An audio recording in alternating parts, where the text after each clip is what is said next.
When it comes to professionally editing your book, one thing that I always look for and most professional editors point out is the overuse of dialogue tags.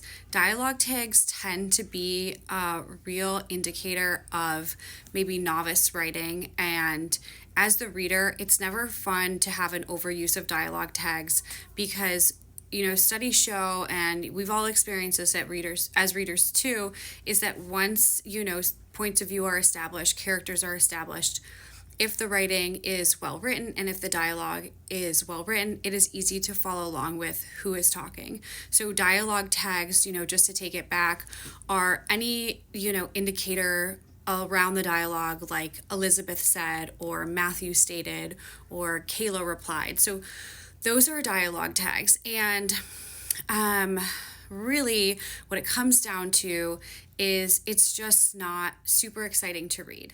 And it goes back to the old, show me, don't tell me. So it's better to describe how people are feeling than to tell the reader how the character is feeling. And dialogue tags are a big indicator of this. She said angrily, that's just not as powerful as saying she slammed her coffee cup down. Obviously, she's angry. We see that in her actions, not in the author telling us.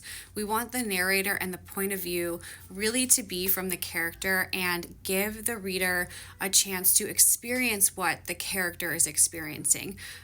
Really, the deeper we can get into our characters through removing things like dialogue tags, the more enjoyable the reading is, the more successful the book would be, because it'll just be a better read for your audience.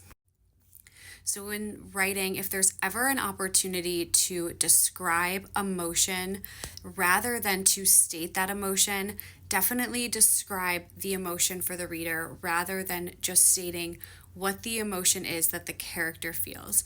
If you're going to go through a first pass of your writing yourself with a developmental eye, that's a really simple way to read through. Am I telling this emotion or am I showing this emotion?